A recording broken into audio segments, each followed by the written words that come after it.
Hola, ¿qué tal? Bien, bienvenidas, bienvenidos, bienvenides a este lunes de salud mental, otro lunes que estamos aquí en la cabina de Caldero Radio. Pues esperando que estén empezando una linda semana. Nosotros aquí tenemos dos invitadas bien especiales que ahorita les vamos a contar, pero antes de eso quiero recordarles nuestras redes sociales, que son Caldero Radio, Psicología Hoy MX y Yolanda Vadillo Magallán, Psicología, para que nos sigan por ahí, que nos den comentarios, que le den repostear a nuestros programas y bueno, todo lo que puedan encontrar ahí, que la verdad es que creo que tenemos información de gran valor. El día de hoy vamos a hablar de un tema súper interesante que les iremos desenredando con un poquito de tiempo. Y bueno, pues aquí estamos, Yolita, buenas tardes. Hola, ¿qué tal? Yo me oigo muy bajita, no sé ustedes, pero yo casi en no los escucho. audífonos no En los audífonos escucha. no se escucha. Pero bueno, bien, ya, lunes de salud mental, que es lo que 24 de hacemos. febrero. 24 de febrero, se pasó el mes volando. Y bueno, como cada lunes, pues hablamos de temas muy interesantes porque, como lo hemos platicado muchas veces, creemos que en México y en el mundo debería de haber mucho más espacios en donde habláramos de salud mental y conversáramos acerca de lo que pensamos acerca de ellos con especialistas, con personas que han tenido la experiencia de vivirlos. Y es el caso del día de hoy, ¿no? Que nos acompaña aquí Marion. Hola. Hola. Ahorita te vamos a dar la bienvenida. Pero antes que nada, quería yo platicar, bueno, cómo es que yo conozco al Instituto Domus, que también nos acompaña aquí Erika, por medio del proyecto educativo que yo dirijo. Ellos impartieron una plática acerca de inclusión educativa que me pareció interesantísima y que de verdad creo que todos los espacios educativos deberían de tenerla porque Pero de no ahí, solo educativos, laborales, familiares, sí, o sea, deberíamos de encontrar espacios en los que debemos de hablar de esto, es bien importante. completamente, porque de ahí surgieron muchas dudas, ¿no? En los padres de familia, porque yo creo que teníamos una visión de ser inclusivos, ¿no? Me encantó una frase de una mamá que dijo, sí, es que todos decimos que somos inclusivos hasta que tenemos que serlos, ¿no? Que es justo lo que pasó en mi proyecto, ¿no? Cuando ya llegó un niño, ¿no? Con un diagnóstico de autismo, ya fue como, no. O sea, es que sí somos bien buena onda, pero ya sí, pues ya para ¿no? que conviva con los niños y esté en la dinámica, ya no tanto. Entonces fue muy interesante cómo la comunidad educativa aprendió, ¿no? Muchas cosas de esta experiencia y es así como los conozco. Así que antes de empezar la entrevista, me gustaría que nos platicaras un poquito acerca de el Instituto Domus. Claro que sí. Pues primero, muchísimas gracias por la invitación. Creo que es muy importante el espacio que nos están dando para platicar también acerca de lo que hacemos. Domus es un instituto que da atención a personas que están dentro del espectro autista, da atención integral tanto a las personas como a sus familias. Tenemos distintos programas y servicios para dar atención desde pequeñitos, desde que reciben el diagnóstico, o también personas que reciben el diagnóstico en la adultez, desde la parte de evaluación. Y la misión de Domus es mejorar la calidad de vida de las personas con autismo a través de diversas acciones, especialmente de la investigación, de la enseñanza y de la difusión, ¿no? Lo atendemos con un modelo integral que pues justamente implica abordar diferentes dimensiones de la calidad de vida, donde podemos ir teniendo pues acciones importantes, ¿no? Como ahorita comentabas, en la parte escolar, en la parte laboral, en los entornos en los que la persona participa, lo que buscamos es eso, mejorar su calidad de vida. Correcto. Sí. Okay. Y sí, es bien interesante. Ahorita hablábamos de cómo surge este instituto, ¿no? En los 80s, porque lo forman los papás. Así es. Sí, desde las necesidades de las familias por atender, pues, justo antes del inicio hablábamos un poco acerca de la falta de servicios, ¿no? Y que muchas veces también la falta de información en relación al autismo, pues puede mermar la participación de las personas, ¿no? Entonces, a partir de las familias que se unieron y que empezaron a buscar la atención, pues se fue especializando también en relación a cómo dar estas intervenciones. Hemos llevado pues una línea de evolución bastante interesante que les invitamos a conocer a través de nuestras redes, a través de nuestra página, que puedan contactarnos, ¿no? Tenemos también por ahí algún material que creo que puede ser de ayuda. Y a partir de esto se va buscando la especialización para la intervención de personas con autismo, atender a sus familias y a todos los entornos en donde las personas participan para el ejercicio de sus derechos. Y es algo que me parece bien interesante debido a que empezamos a escuchar, ¿no? Como del espectro autista en relativa, o sea, entre comillas, ¿no? En últimas fechas. Pero la realidad es que cuando, o sea, yo estaba investigando y se describe por primera vez en 1925. O sea, señores, hace 100 años. ¿No? Hace 100 años, ¿no? Que no es poca cosa. Entonces me parece muy impresionante que todavía no tengamos, digo, sé que es un trastorno muy complejo que tiene sintomatologías bien diversas, ¿no? Que se presentan como en unos sí, en otros no, y que cuesta mucho trabajo a veces identificarlo, pero es algo que está, digo, y lo describieron en 1925, pero yo me imagino que esto tiene la historia de la humanidad presentándose.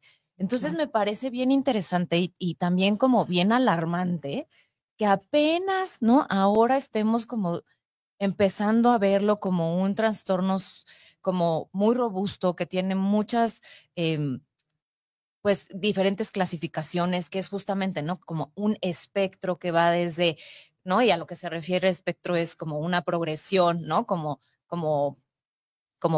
¿qué dirías tú, Erika? O sea, como... Sí, yo creo que justo más que una progresión es hablar de diversidad. De diversidad. Es hablar justamente de las características tan diferentes y tan diversas en las que puede presentarse la condición, ¿no? Finalmente, el autismo es una condición del neurodesarrollo que afecta específicamente áreas de comunicación e interacción social y los patrones de conducta y pensamiento, ¿no? Entonces, en estos, pues vemos también diversidad en cómo se presentan las personas y por eso se habla de un espectro.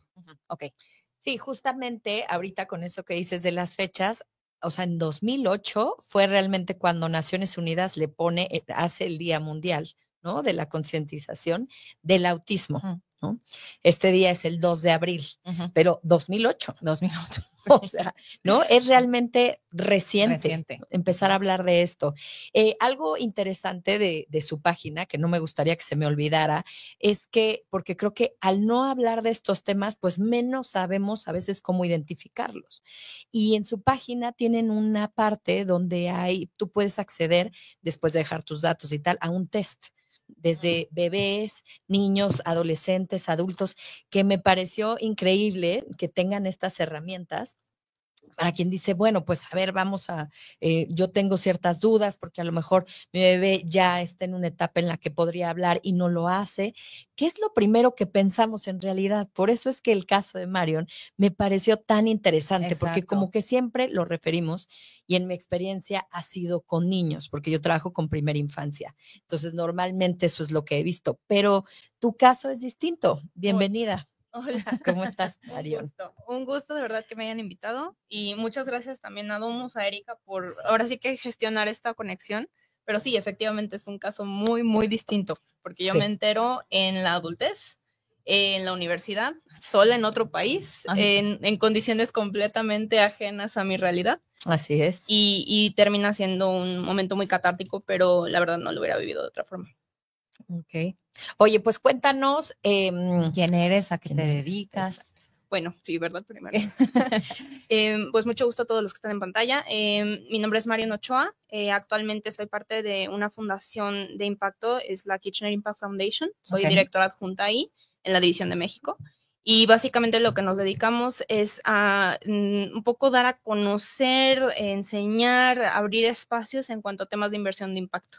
Entonces, por un lado podríamos decir que funciono medio como una inversionista, pero por otro lado también soy como medio educadora. Entonces nos toca como abrir espacios donde, dependiendo obviamente de qué público tengamos, pueden ser estudiantes, emprendedores que van empezando, gente que ya tiene su negocio pero que quiere saber cómo se comen las inversiones. Entonces tenemos programas de capacitación, una academia de inversión como tal, pero también tenemos programas que van enfocados hacia desarrollar, o darles todas las herramientas necesarias a estudiantes para que se vuelvan inversionistas y ya entren como tomadores de acción en el entorno de inversión. Un poco hacer ese conecte entre emprendimiento y inversión. Oh, qué interesante. Ay, qué bien. Oye, te voy a pedir una cita. Todos necesitaríamos, ¿eh? Todos Sí, la verdad es que dejarnos sí. de pelear con el dinero. Sí, eso, en México es muy, muy necesario entender cómo funciona la inversión de capital de riesgo y entender realmente por qué estamos tratando de adquirir inversión, ¿no? En nuestro caso es pues romper el paradigma un poco de no me estoy quedando yo inversionista con tu bebé, tu negocio, tu proyecto de vida, sino más bien es cómo te puedo ayudar, ¿no? Cómo soy útil para ti. Obviamente no estamos todos los inversionistas cortados con la misma tijera, hay que encontrar el perfil justo y es un poco desmitificar eso para las personas que van empezando o que tienen esta noción, intención de saber cómo se come la inversión. Ok, 28 años. 28 años. Sí. Muy bien. 28 años. 28 años. ¿Y cuándo te diagnostican? Porque dices que fue en la adultez. Sí, totalmente. Vamos a poner este contexto desde un inicio. Siempre fui la niña extraña del grupo, siempre hubo como esta noción de Marion es distinta, pero... Toda tu infancia, Marion. Toda mi infancia. Y es que además era una niña, poco común, por ponerlo de alguna forma, en el sentido de que tenía gustos muy particulares. O sea, desde que tú estuvieras viendo, no sé, las pistas de Blue, que sí me gustaban, pero mi otro canal favorito... de Blue me parece así como que pasó ayer, ¿no? Sí, aparte... No, es mi infancia. Pero aparte, o sea, digamos que ese era Canal 1, Canal 2 era Discovery Channel en temas de física cuántica, ¿no? Cosas así como que dices, ¿qué diablos es una niña de 6 años viendo eso? En ese sentido, pues sí fue una infancia anormal, atípica. Mi familia igual lo comenta, es que tú eras un punto y aparte un poco, no lloraste en el kinder, tu experiencia es vámonos a la escuela, saltándome grados, cosas así, ¿no? ¿Qué grados saltaste? O sea, ¿cómo fue eso en la infancia? Bueno, en kinder fue un sistema muy tradicional, mis papás descubren el sistema Montessori, bendito sea. Bendito sea, sí. Y a partir de la primaria me mueven a un sistema Montessori y ahí hasta la secundaria. Ya en prepa hice el cambio otra vez a tradicional y fue todo un tema. Pero también porque detectaban que probablemente no ibas a hacer mucho match con la parte tradicional. Iba demasiado rápido. Y en las 2-3 ocasiones en las que estuve en un sistema tradicional estaba dando... Bueno, en kinder todavía no, porque ahí era descubrir el mundo. Claro. Pero ya en secundaria, cuando intenté regresar al sistema tradicional, me fue imposible porque le estaba dando clases al maestro de mi mismo sistema, ¿no? Sabiendo que era lo que me había acostumbrado. Y ese cambio, esa transición era extremadamente difícil. Entonces fue hasta la prepa cuando ya empecé a transicionar y sí fue un tema complejo, pero digamos, aquí estamos, funcionó. Pero entonces, en esa etapa, digamos que, o sea, la parte del coeficiente era lo que te distinguía. Sí. ¿Qué otra cosa era como eso anormal que nos estás diciendo? Desde la forma en la que interactuaba yo con las personas siempre fui muy aislada, retraída, entre comillas, introvertido, porque descubrí ya digamos, en tiempos modernos que no era una niña introvertida, era una niña extrovertida autista. Entonces hay una discrepancia. Gran diferencia. Sí, ¿no? Y es que finalmente el autismo obviamente va a tener una, digamos, es como una huella digital, por lo menos así lo entiendo yo.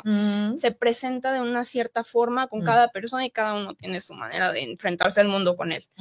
En mi caso, era el pues tratar de evitar estas situaciones de conflicto por no saber manejarlas. Correcto. En cuanto empiezo a entender, a deducir herramientas de mi entorno para poder accionar a nivel social, me volví experta. Entonces ya no tenía problemas con dirigirme a las personas, con interactuar, con llegar y preguntar. Me hice muy amiga y eso es muy como en lo personal, un amigo me lo comentó, dice, pues, hazte amiga del ridículo. No, que no sea como una traba el que te puedan juzgar por esa parte. Entonces sí eliminó también muchos factores de ansiedad que venían alineados con mi experiencia autista. Pero pues sí, en realidad, o sea, sí tengo como ese parámetro de niña, de haber tenido como estas discrepancias en cuanto a lo que esperaban de mí, mucho bullying, simplemente no ser nunca parte del grupo, siempre sentirte un poco como alguien, ¿no? Dentro de la dinámica social. Y pues sí, o sea, insisto, fue una dinámica tan común en mi día a día que simplemente la normalicé y se volvió algo, pues, parte de mí. Claro. Hasta fast forward. Nada más, un paréntesis Sí. chiquitito. ¿Tienes hermanos? No, hija única. Ok. Ajá. 0 parámetros para saber si estábamos normal o no. No, y también para ti, ¿no? También, Sí, no, o sea, al totalmente. final tu dinámica familiar no te excluía en ese aspecto. No, y somos iguales. O sea, digo, no sé si en mi familia no hemos tenido un diagnóstico más allá de lo mío, pero sí tenemos dinámicas que simplemente por el convivir compartimos. Entonces, de alguna forma, sí es como muy difícil que dentro de ese entorno tus papás no te juzgan, ¿no? O sea, simplemente saben que a lo mejor eres diferente al niño de al lado, pero pues es normal, es parte de cómo eres tú y cómo te estás desarrollando. Entonces, sí, nunca hubo un parámetro para eso, ni hubo siquiera la intención, insisto, ahorita que comentabas como lo del coeficiente, en alguna ocasión lo intentamos diagnosticar, digamos, pero pues de eso no te mueres, ¿no? O sea, eso nunca está mal. No. Y siento que también socialmente muchas veces se asume que el coeficiente intelectual o la inteligencia en general es algo que te va a servir. O sea, básicamente eres inteligente, vas a sobrevivir en el mundo y no es así, no es tan lineal. Entonces, eso también añadió un poco la leña al asador de nunca checar esta parte. Claro. O que en ocasiones cuando el coeficiente intelectual es más alto, las habilidades sociales se ven debilitadas. Sí, y es algo ¿no? muy, entonces se muy deja normal, como en, ¿no? bueno, pues es que, ¿no? Se hacen alguna prueba y dicen, pues sí, era el coeficiente intelectual. Pero entonces se vuelve como parte de esta... Era mucho más lista, ¿no? De los demás malentendido, ¿no? Sí, no te entiendes tal cual con tus compañeritos, porque estás acá y es como de, ay, bueno, pues aquellos están lidiando con no querer ir al kinder. Sí, y sí, un poco tal vez. ¿Sí? Pero no exime, o sea, vaya, siento que eso también debilita el que podamos identificar necesidades y eso es algo que creo que Erika me ha dejado bastante claro después, post mi diagnóstico, es difícil identificar qué necesidades tienes y más cuando nadie te da el parámetro y más cuando la sociedad te refuerza que tienes las habilidades o la capacidad para sobrevivir tú solo. Entonces no hay como este preámbulo para tú pedir apoyo, decir, creo que esto no está bien. Eso creo que es lo que de alguna manera rescato de toda esta experiencia más que otra cosa. Pero entonces, digamos, o sea, lo que te pasó es esto que eras, pues sí, tan inteligente que adquiriste esas habilidades sociales y entonces ya como que se disfrazó. Sí, totalmente. Y pasó la vida. Entramos al masking. Sí, tal cual. Tal pasó la vida. Sí, exacto, y pasó la vida. Sí, de hecho, o sea, es bien sabido y es algo que también me abrió las puertas al diagnóstico en la adultez, el dichoso masking, y no me odies, Erika, por esto, pero parte de la experiencia de encontrar nuevamente información sobre el autismo fue a través de Instagram, de Facebook y de N número de contenido y de creadores que o están en el espectro o quieren divulgar porque tienen familiar, hijo, primo, sobrino, lo que sea, ¿no? Sí, es entonces empiezas a ver estos TikToks o estos videos, Reels y demás, de 5 segundos o de medio minuto, lo que sea, en donde te empiezan a decir, es que si haces esto, estás haciendo masking, o es que si estás haciendo lo otro, es que no es que estés alienándote de la sociedad, es que literal no puedes por temas de ansiedad o por temas de procesamiento o por temas sensoriales.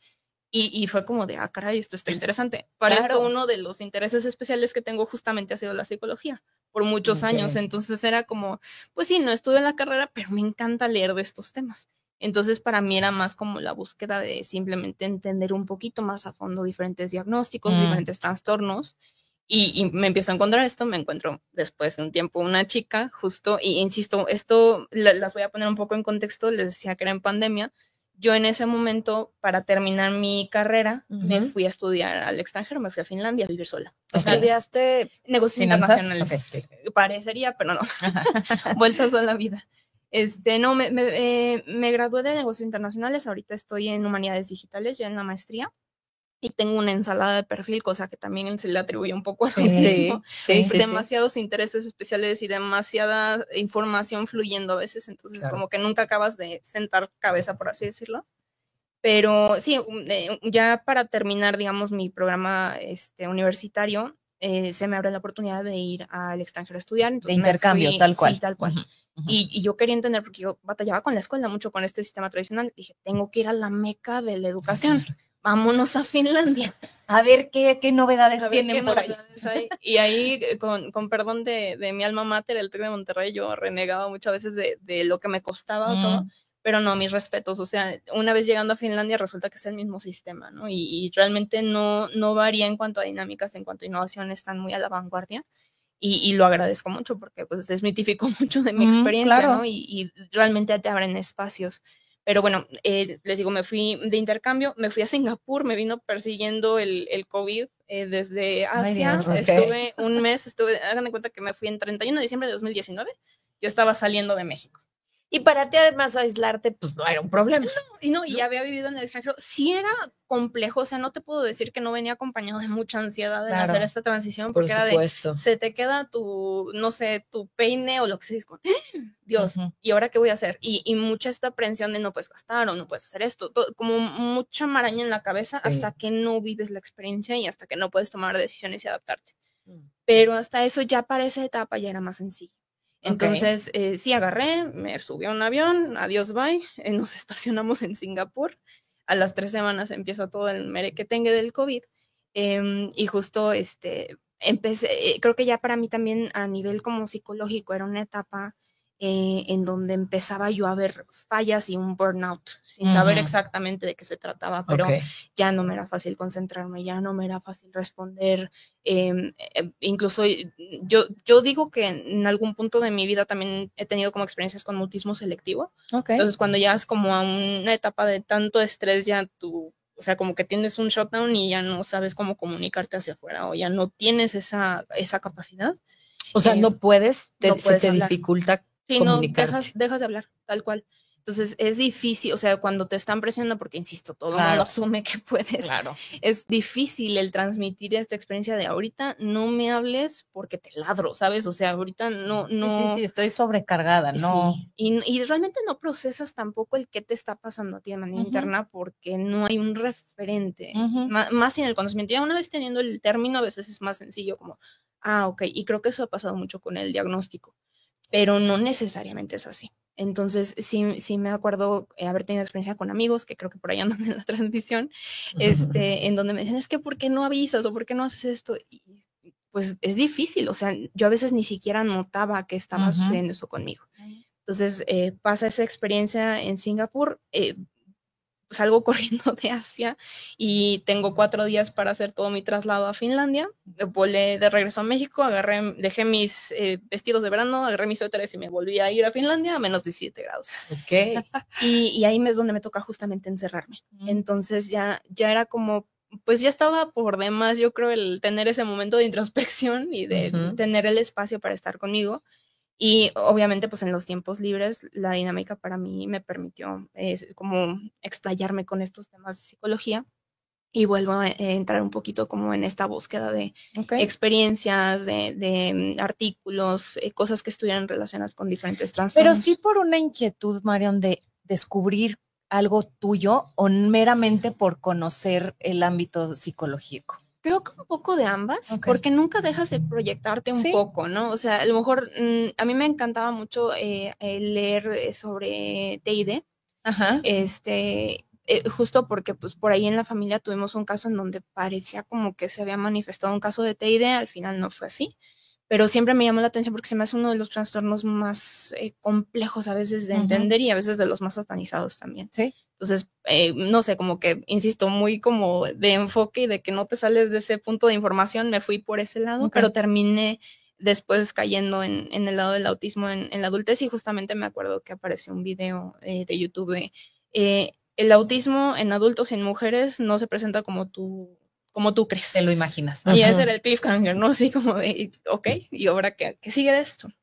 Y era una chica justo 32 años en ese momento, británica, que empieza a explicar el trastorno ya visto desde una lente de mujeres, de adultos, y cómo es que se empieza a manifestar de manera distinta y cómo no es el niño matemático genio que nos ponen en la película de Hollywood. Que no habla, que no. En lo típico, sí, ¿no? O sea, es un patrón y eso es pues sí, lo triste un poco del autismo en sí, que como bien decías, tiene años, el trastorno, tenemos años de literatura, a lo mejor no tanta como ahora, pero ya había un cierto parámetro. Obviamente ha ido evolucionando, bendito Dios, ha ido evolucionando, ahorita la neurodivergencia ya es algo, pero sí había un parámetro para saber que eso no era. Pero Hollywood no es precisamente conocido por dar cosas fuera del cliché, ¿no? Entonces, sí era como, para mí también quebrar un paradigma en ese momento de qué era lo que entendía por autismo. ¿Y qué es lo que tú ves en ese video? ¿Qué características que dices? No, pues sí, yo paso por eso. No, pues sí, esto también. Haz de cuenta que me empezaron a contar la historia de mi vida. Ella empezó a contar su infancia y yo dije, ¿en qué momento se metió a mi vida a espiarme?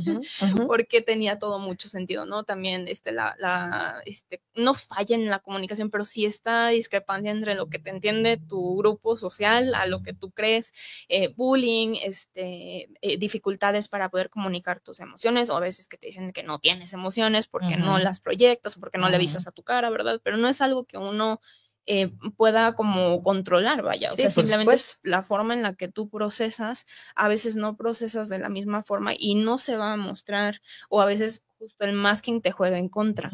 Entonces, una vez que ya aprendiste a hacer masking de cierta forma y que pones tu fachada, que, ojo, esto siento que es importante mencionarlo, el masking no es nada más que seas falso, como mucha gente lo interpreta, pero sino el hecho de que tu cerebro se le ocurrió que ese era el mejor mecanismo para que tú pudieras funcionar en ese momento. Ni siquiera es algo aprendido per se, es algo que como que automatizas y que en el momento en el que lo necesitas sale. Entonces, a veces ni siquiera lo metes como a tu cerebro de la manera consciente, entonces a veces cuando sale no te funciona de la manera que esperas. Entonces, esta chica justamente empieza a explicar todo eso y me empiezan a caer demasiados 20s y dije, o sea, esto ya está muy cerca de casa como para que nada más sea una mera coincidencia. Y al final del video justo deja un test. Es similar al que tiene Domus. Sí, y creo que es una herramienta esencial porque es digamos, es como el punto de quiebre y el punto medio, por así decirlo, entre quedarte con la duda y entre buscar ayuda o buscar un diagnóstico. ¿Tú nunca habías estado diagnosticada de otra cosa antes? De nada, no. Te digo, de hecho, o sea, lo único que medio tuvimos la intención fue la parte como de la inteligencia, la parte cognitiva, pero nunca hubo esa necesidad y siempre fui adaptativa, ¿no? Que también es otro punto en mujeres, por ejemplo, estos intereses especiales o las fijaciones o el famoso orden, ¿no? De que a los niños muchas veces se les relaciona con que ordenen cosas. Acá no necesariamente es igual. En mujeres lo que yo he visto, por lo menos, digo, en mi experiencia más que nada, no tanto como profesionista, pero en mi experiencia es como tú como mujer más ordenas redes, ordenas conexiones, entonces puede ser, no sé, gustos y puedes tener varios y entonces los puedes ir correlacionando y puedes hacer tu propia mezcla. Eso hablando de cosas más tangibles, a veces es de... ¿Cómo qué? Perdón. ¿Podrías darme un ejemplo? Por ejemplo, en el caso de los hombres es muy típico que te digan, es que se pone a ordenar los trencitos o los vasitos o lo que sea, ¿no? Los juguetes. En el caso de las mujeres, no. En el caso de las mujeres siento que es un poco más creativo, por así decirlo. Entonces, a lo mejor yo lo que hacía era con mis Barbies, yo les creaba mundos enteros. Entonces, no, mío no era orden, para mi mamá era desorden completo. Pero sí era como esta necesidad de, por ejemplo, la comida. Yo me acuerdo que yo era fan de las Play-Doh y hacía miniaturas de menos de medio centímetro y con tal detalle porque necesitaba como desfogarlo de esa forma.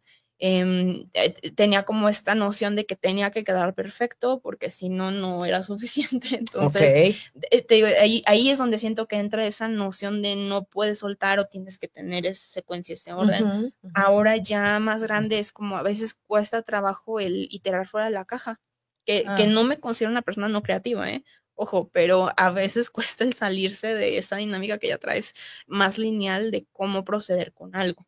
Entonces, no sé, estás haciendo una tarea específica y resulta que te salen 20 tareas previas a eso para que esa pueda funcionar y es como de, diablos, entonces tengo que regresarme 15 pasos. Exacto. Tienes que regresarte y empezar a ver y luego ya para cuando vas en el paso 3 ya se te olvidó lo de adelante y es difícil, o sea, como que te sube la presión o la carga de lo que tienes que hacer a veces por el simple hecho de que tienes que seguir esa secuencia. Y por otro lado, ahora que te escucho como describir esto, también puede ser, digo, me imagino, ¿no? Ya a lo mejor ahí nos puedes ayudar un poquito, Erika. Me imagino que puede ser muy fácil también confundir diagnóstico con otros, ¿no? Porque a lo mejor eso podría sonar como a un obsesivo, ¿no? Es obsesivo compulsivo. O por el otro lado, ¿no? Al otro lado completamente de tengo muchos intereses, tengo, ¿no? Ah, pues es que entonces a lo mejor tiene TDA. Creo que de alguna forma, otra vez, tiene tantas maneras de expresarse que puede o sea, como irse confundiendo con cosas diferentes, o sea. Más las comorbilidades. Más ¿no? las comorbilidades, ¿no? Un trastorno de ansiedad, depresión, Claro. que es bien complejo, me imagino. Sí, realmente el hacer un diagnóstico diferencial, que Ajá. es poder reconocer si esos indicadores atienden como a esa dimensión o están relacionados como a todo el conjunto, ¿no? Es bastante complejo.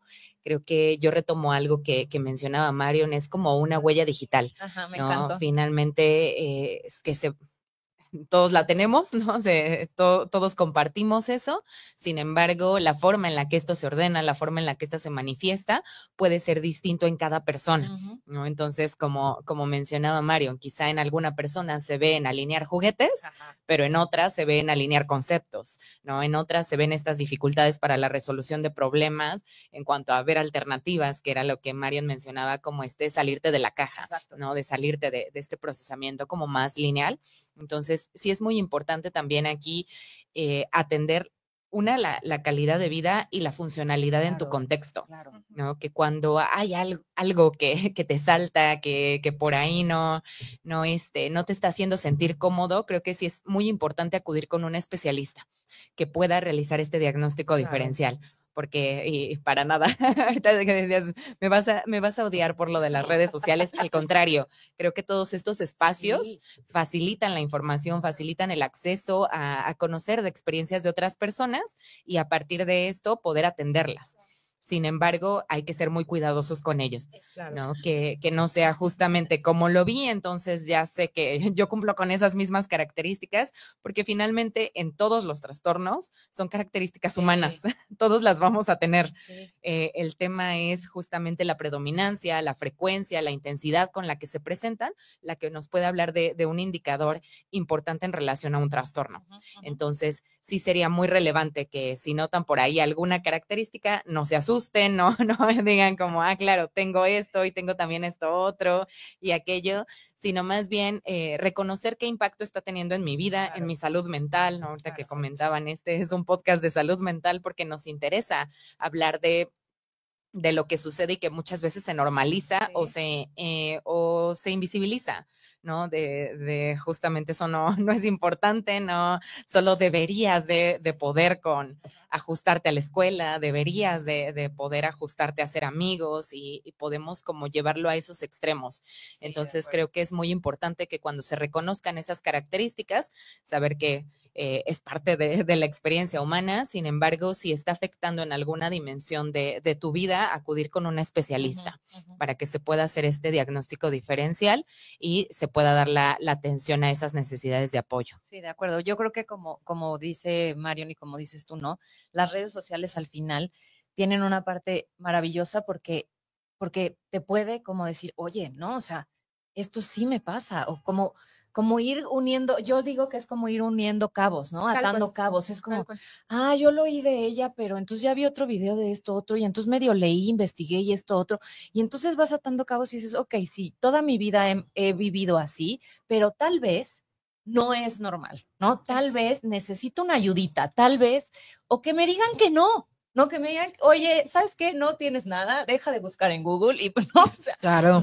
También, porque justo también yo les digo a mis consultantes, no busques en Google. O sea, si tú pones una lista de síntomas, o sea, te va a dar que te va a angustiar, o sea, si recibes tus resultados clínicos, ¿no? O sea, de un análisis de sangre, no los metas en Google porque necesitas un diagnóstico integral. Es tener criterio, ¿no? Un poco, claro. O sea, y creo que ahí coincido mucho con Erika.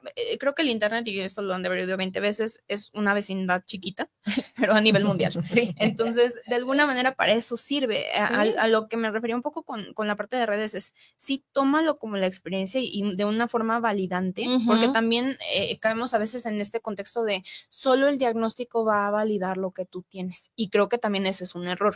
Es importante que tengas el diagnóstico diagnóstico por lo que eso implica en cuanto a acompañamiento, seguimiento, herramientas, acceso a información, todo.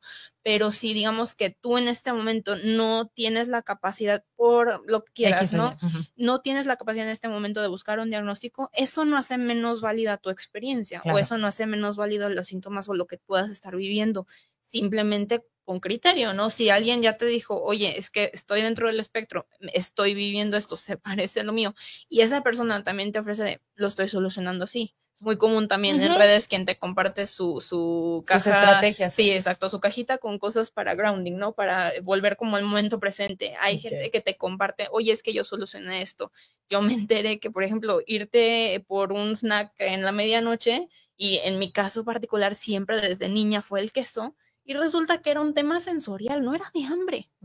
Entonces dices, caray, ok, entonces no lo estoy viendo desde la perspectiva correcta, tomas cartas en el asunto, ¿no? Y empiezas a, de alguna manera, adaptar tus herramientas y a adaptar tu contexto para que te ayuden y no te quiten. Eso es lo más importante de tener. Que ahí es el equilibrio, ¿no? O sea, como las redes sí que nos ayudan, pero siempre buscar la otra parte, que es lo que tú hiciste, ¿no? Contestaste un test, escuchaste algunas cosas y acudiste, ¿no? Todavía tomó un tiempo, si te soy bien honesta. Exacto, pero no, lo hiciste, ¿no? Al final, con especialistas serios, ¿no? Que podían decir, bueno, pues a ver, tenemos que hacer un diagnóstico. Y luego de hacer el diagnóstico, que es algo que también decimos mucho aquí, pues las personas no somos un diagnóstico, ¿no? Ya sería el trabajo que seguramente después harías tú, ¿no? Pero entonces, ¿cómo es que llegas a Domus? O sea, ya lo lees, me dices que pasa un tiempo. Sí, esto, o sea, pasa en Finlandia y les digo, encuentro a esta chica, empiezo a investigar, pasa lo del famoso test. Me acuerdo, y justo coincidió con que yo estaba llevando una clase de psicología aplicada al emprendimiento. Entonces a mí me hacían escribir, y esto era durante el verano, entonces eran clases diarias y no llevábamos un diario en la clase de psicología. ¿Cómo me siento? ¿Cómo estoy haciendo?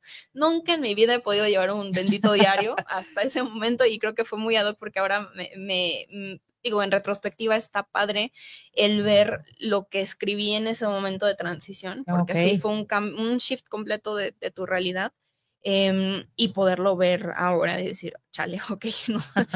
Sí fue medio difícil. Sí, fue medio complicado, pero les digo, justo fue en esa etapa, hago el test y resulta que salen de esas veces que no te recomiendan, pero sí te recomiendan que probablemente eres altamente autista, porque la calificación estaba, o sea, no recuerdo exactamente el puntaje, pero sí era como, o sea, digamos, estaba en cuartiles, y tenías como, para nada, más o menos tienes ciertas cosas, pero probablemente no, más o menos fue que sí, ve y chécate, y el otro es como de, te llevas el premio mayor, y yo estaba ahí. Entonces sí fue como de, ¿no? Ahora, y esto, ahora que procede, ¿no? Ya salí positiva en este test, ¿ahora qué? Y me acuerdo haber visto eso y sí sentí, o sea, eso es que tienes como un cambio de chip acá arriba y que te desconecta de la realidad, y fue como de, ¿y ahora qué? Y me acuerdo estar en... Sí, exacto, porque, o sea, ¿con qué relacionas el autismo? ¿No? Y de manera muy burda y muy como fuera de lo que es el trastorno en sí, ya teniendo un poquito más de contexto, discapacidad, no vas a poder en la vida, necesitas asistencia, shalala, ¿no? En el número de cosas que yo nunca había sido. He sido altamente independiente toda mi vida. Entonces era como de, sí me acuerdo haber tenido un momento en el baño de mi casa, de verme al espejo y decir, yo aquí soy discapacitada. ¿Qué significa esto? ¿Y qué implica eso a nivel social? Ahora, ¿cómo les explico esto? ¿Me lo callo?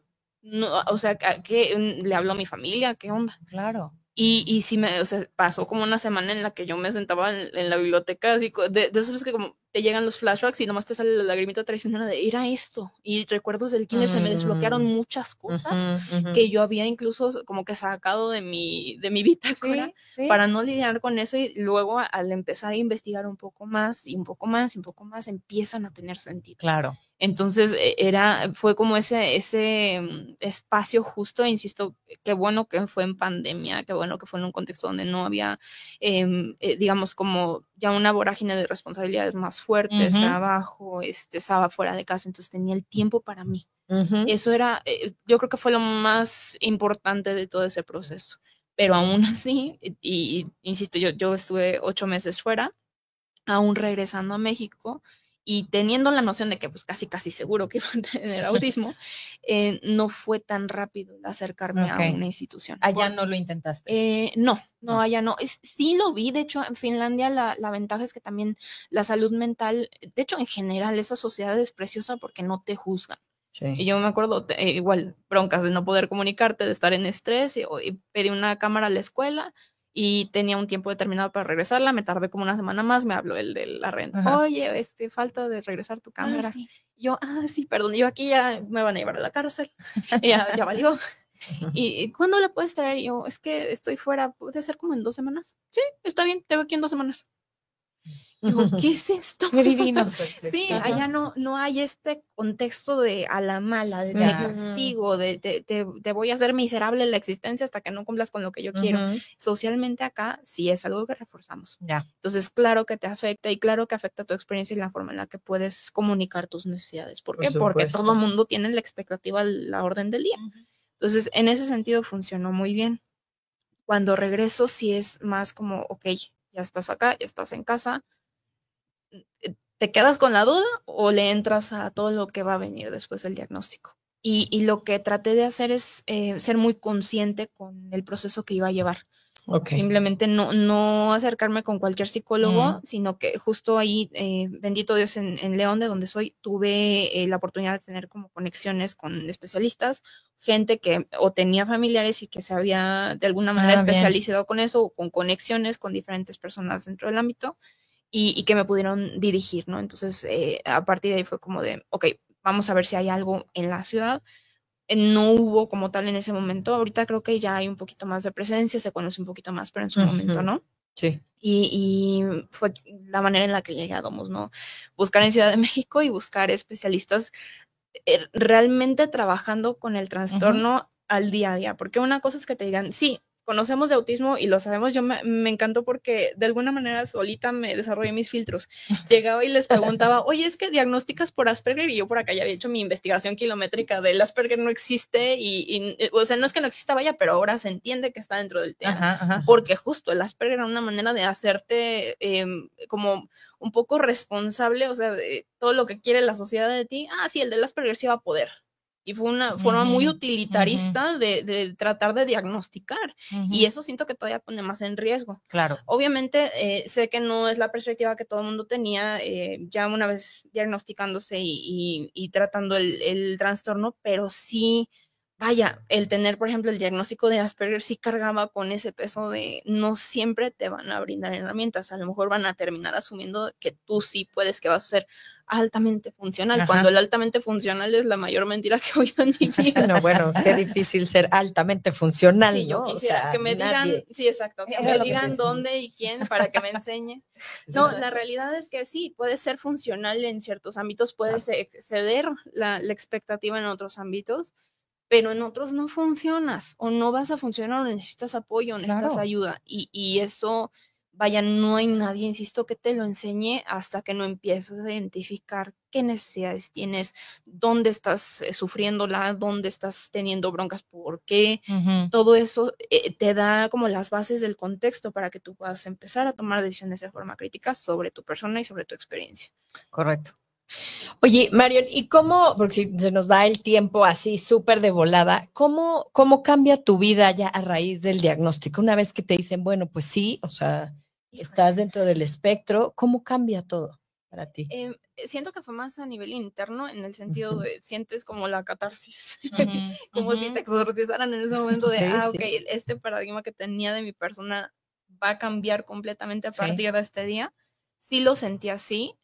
Fue muy validante también, o sea, en el sentido, nunca he querido poner nada de mi identidad con respecto a esto, y también hay mucho debate entre la comunidad y en redes y demás en cuanto a si eres autista o tienes autismo. La verdad es que a mí me vale gorro, porque no te define per se, o sea, sí entiendo desde dónde vienen ambas perspectivas, pero finalmente, primero que todo eso, eres una persona. Entonces, para empezar, tienes que validar esa parte y ser reconocido como eso, y darte tu lugar, tu espacio, y reconocer tus necesidades con respecto a eso.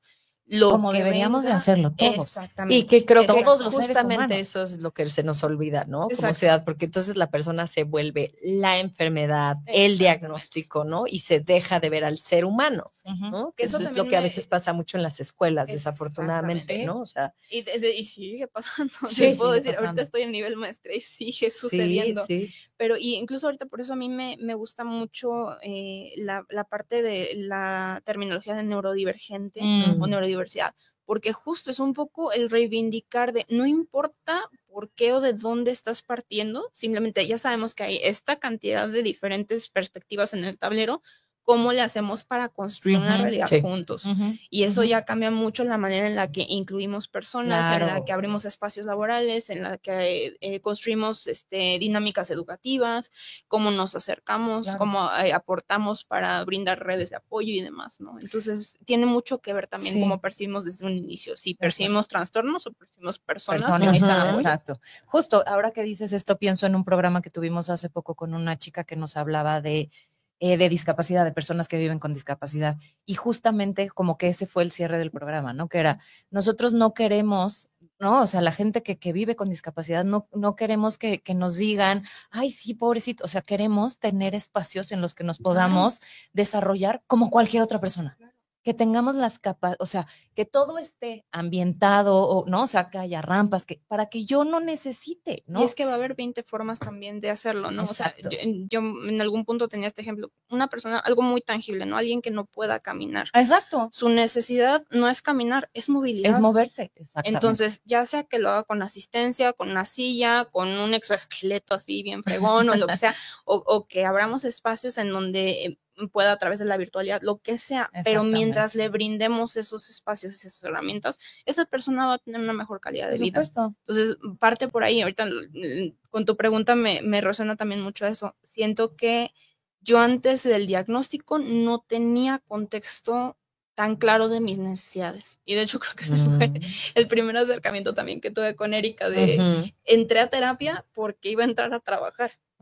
Y era como de no quiero morir en el intento. Básicamente, y esa fue, y no me voy a dejar mentir, esa fue la premisa bajo la cual empezamos el seguimiento. Y resulta, fast forward ahorita, ni loca te pondría eso como una premisa de seguimiento para mi diagnóstico, para mi trastorno. Es cómo hago para que mi trabajo se adecue o para encontrar el trabajo adecuado, ideal, en donde yo pueda cubrir mis necesidades y donde yo pueda desarrollarme con mis capacidades. Creo que eso es lo más importante, el entender el contexto bajo el que te manejas y cómo empezar a buscar las cosas correctas en tu entorno, las personas que te puedan apoyar, y tratar de explicar de la manera correcta. Una de mis grandes dificultades, una de mis grandes traumas era yo siento que la gente no me entiende y hasta la fecha es algo complicado y por eso de alguna manera desde niña traigo esta obsesión con el lenguaje y con aprender de gramática, ortografía. Y era simplemente la necesidad de poder expresarme. Cuando ya adquirí las habilidades correctas, simplemente era tratar de generar la conexión correcta con las personas y eso me estaba faltando. ¿Y eso es lo que haces en tu proceso terapéutico? Sí, en parte, o sea, digo, varía muchísimo, porque aparte cada semana salgo con una crisis nueva. Pero, como todos. Sí, creo que eso es parte más que de la adultez, más que del autismo, de la adultez. Pero sí, no, varía muchísimo. La verdad es que creo que nunca lo hemos como dirigido tal cual a autismo o porque tienes autismo. No ha sido así, sino más bien a generar las herramientas correctas y a entender los procesos. Muy al inicio también fue una parte muy educativa para mí, ¿no? Entender cómo se presentaban diferentes aspectos sensoriales, el entender qué tenía yo que tener como en cuenta para mejorar mi situación, que a lo mejor a mí se me hace una tontería porque te has acostumbrado a que te digan que tu cuarto esté así o que tu entorno de trabajo esté de tal manera o que te sientas como así atrincherado. Es que así es normal, es que tomo un trabajo como en un call center o lo que sea, ¿no? Y no, hay cosas que sí son tan esenciales en que tú puedas desarrollarte que no son nimiedades. Entonces es reivindicar también esas necesidades y es reivindicar esas herramientas y poderlas poner en práctica.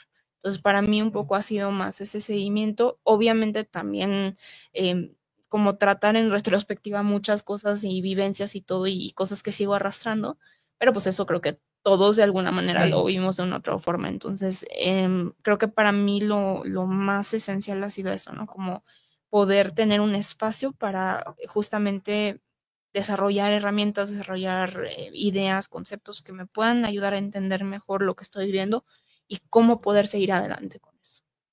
Sí, que creo que tú nos das esta oportunidad de seguir hablando en este programa o sea, sí la importancia del diagnóstico, porque sí que es importante, Totalmente. pero creo que tú lo llevas tan bien al decir, bueno, esto ha sido un proceso de autoconocimiento, ¿no? Sí. De decir, esta soy yo y esto es lo que me va a ayudar si tengo esto, ¿no? O sea, que es lo que siempre decimos, acude con alguien que te enseñe herramientas, porque si tienes ansiedad o tienes a la depresión o tiendes al estrés, ¿qué herramientas vas a usar para vivir mejor? Que creo que es lo que tú descubriste. Tenemos nada de 2 tiempo. minutos. No sé si te gustaría, nos encantaría que tú cerraras, ¿no? Con algún mensaje para las personas, pues adultas, que es tu caso, que sospechen tener autismo, pero que no les han diagnosticado. Ok, híjole, qué responsabilidad. En un minuto. En un minuto, sí, en 30 segundos. No, mira, creo que no me atrevería a hacer ninguna recomendación más allá de no se lo callen y busquen ayuda. Y no tanto como buscar ayuda como de, como náufrago, no, sino simplemente busca realmente con criterio el quién puede apoyarte. En mi caso fue Domus, y la verdad ha sido una experiencia maravillosa desde que tuve la noción de su existencia, ya una vez con el seguimiento y así lo sigue siendo, pero a lo mejor y no están en Ciudad de México, a lo mejor y se encuentran en otro lado o hay poca accesibilidad. No importa eso tanto como que busquen justamente sacar información que realmente les ayude. Entonces puede ser que sea en línea, puede ser que se acerquen con un especialista solamente a generar el diagnóstico y a lo mejor a generar algún plan que les ayude a dar un seguimiento con alguien de manera local. Simplemente investigar por cuenta propia, eso ayuda mucho para que tengan de dónde partir, Claro, vaya, básicamente. Entonces, sí, creo que es eso, ¿no? Un poco volver a lo humano del diagnóstico y volver a lo humano de lo que uno necesita y de lo que a uno lo hace tener una mejor vida. Totalmente. Aquí nada más quiero leer un comentario rapidísimo de Andrés Valenzuela que dice: saludos a mi querida amiga Marion, increíble persona. Le aprendí mucho de estos temas cuando la conocí, amiga inolvidable. Amigo inolvidable, hola Andrés. Es uno de mis amigos justo de Singapur. Te tocó la crisis, chico. Y pues bueno, no sé si quieras también compartirnos, Erika, dónde te pueden contactar, si es que... Sí, les compartimos las redes de Domus para que justamente puedan ver la página, Ujú. todos los servicios que ofrecemos. También en nuestras redes sociales constantemente estamos publicando acerca de las acciones que llevamos a cabo. Entonces creo que ahí podrían. Perfecto. Sí, está en su página, Instituto Domus, ¿no? Que nos habla muchísimo de autismo. Creo que tiene una página bastante completa, así que visítenla. Así es. Y pues agradecerte, Marion, que estuviste aquí. Gracias, Erika, por venir. Muchas gracias. Y pues bueno, Gracias por hablar de estos temas. sí. Y los esperamos el próximo lunes en punto de la 1 en vivo. Recuerden que si esta información te parece valiosa, pues puedes compartir todo. Y nos vemos el próximo lunes. Por aquí. Chao, chao. Excelente semana. Bye.